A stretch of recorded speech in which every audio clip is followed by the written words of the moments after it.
Welcome to our 7th lesson on electric circuits. We'll be discussing power and energy in your electric circuit today. Now the symbol that we use for power is a capital letter P and the unit is a capital letter W that stands for watts, or you can also have it measured in joules per second.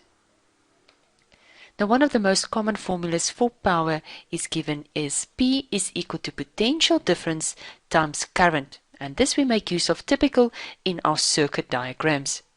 Now we can go and break this formula down into more formulas. Let's just say that we do not have the current, but we do know that current is equal to potential difference divided by resistance. Therefore, we can now go and replace my current now with potential difference divided by resistance.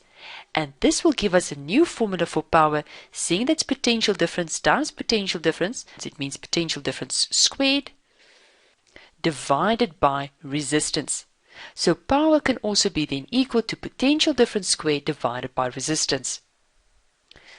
Also, we can go and say that we do have the current, but we do not have the potential difference.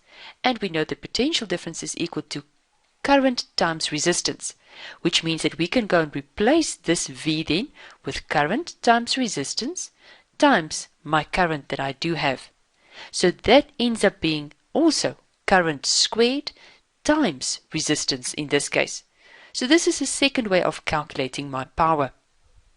Now we're going to be looking at an example where the circuit is going to be connected to two light bulbs R and S. They're connected in parallel to each other and also to the battery. And note though that the battery's internal resistance we will be ignoring. So let's take a look at that circuit. Now here's our circuit. As you can see, we've got a bulb of 50 watt, which is known as my bulb R, and a bulb of 80 watt, which is known as bulb S, and they are connected in parallel to each other. Now the question further on asks us, the bulbs are marked 50 watt and 80 watt respectively. Bulb S glows brighter than bulb R. How does the resistance of bulb S compare to that of bulb R? Use an appropriate equation to explain your answer. So they say that bulb S glows brighter, and we need to go and look at the resistance of bulb R and S to explain why S will glow brighter. Now the glowing of this bulb basically refers almost to our power. So we're going to be looking at power and then all of the other factors involved here. Noting that these things are connected in parallel to each other. That means something that stays the same is the potential difference across these bulbs. So the potential difference for R and S would be the same because they're connected in parallel, independent of what their resistors are. Now we do not have the current running through the circuit here, so we've got potential difference and we've got resistance which we need to refer to together with our power values. Let's go and take a look and see which one of our formulas would actually fit into these three variables. So having potential difference, resistance and power will be P is equal to V squared divided by R. But seeing that the potential difference is constant for both of them, we'll then basically have a relationship between power that's inversely proportional to my resistance, seeing that my potential difference is now replaced with a 1. So that means that if I'm going to have a high power output, I'll have a low resistance. Now bulb S in this case has a high power output because it's got 80 watts compared to the 50 of bulb R. So that means it will have a low resistance compared to that of my bulb R. So that explains why S then glows brighter. It's got a higher power output and a lower resistance. Your bulbs are now connected in series to the same power supply as before, but now we suddenly see bulb R glowing brighter than bulb S. So here they are in circuit. The thing that for a series circuit that stays the same now is the current. So that means the current through R and S will be the same. So when we want to go and determine what actually is going to happen with the brightness of my bulbs, we'll need to go and look at power, resistance again, because that's something that we've determined in our previous calculations, and now current, because we do not know what these individual potential differences would be.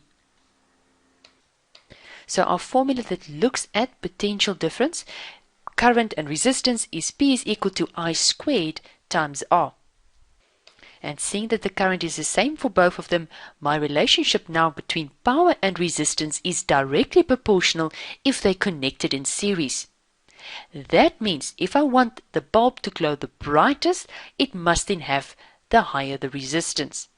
So a brighter output would mean in this case a higher resistance. And we've established from our previous calculation that bulb S has got the lower resistance, bulb R has got the higher resistance. So bulb R has got the higher resistor, thus the higher power output, and therefore will glow brighter. Now when we're going to take a look at energy, the most common symbol that we make use of is a capital letter W. Sometimes you'll see they refer to it as a capital letter E as well, but the most common one is a capital letter W. Unit is joules, which is a capital letter J. And the most common formula used is where my work or energy is equal to potential difference times charge. Now we can go and break this formula further down. We can go and replace charge with I times T, current times time. Then that will make my formula work being equal to potential difference times, and then I'm going to have current times the time if I decide to go and replace my Q with I times T. And this then ends up being one of the formulas used. Now we can go and take this formula and break it down even further for the potential difference and then for the current.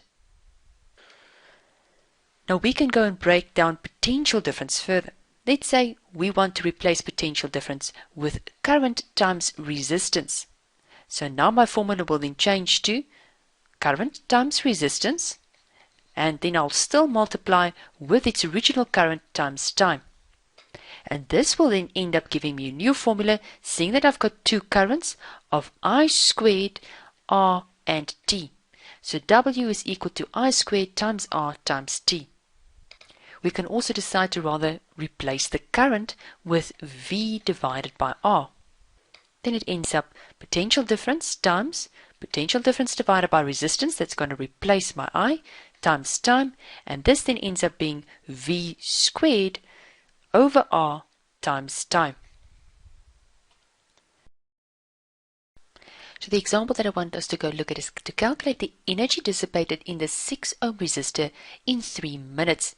Now we would note that our 6 ohm resistor is right here at the bottom, and if we're going to take a look, we'd note that all the current will be running through the 6 ohm resistor, so the full 1,2 amp. Now I do not have the specific potential difference across this part of the 6 ohm resistor. So that means I should rather go and look for a formula that contains energy dissipated but do not contain potential difference inside the formula. Now our best formula thus will be work is equal to current squared times resistance times time, seeing that this doesn't contain any potential difference. So I know the current is 1,2, which will be squared according to the formula, times the resistance of 6 ohm, and the time is 3 minutes. But we do not use minutes, we use seconds. So we'll need to convert the 3 minutes to seconds, and we'll do so by multiplying with 60. And this gives me a total energy of 1,555,2 joules.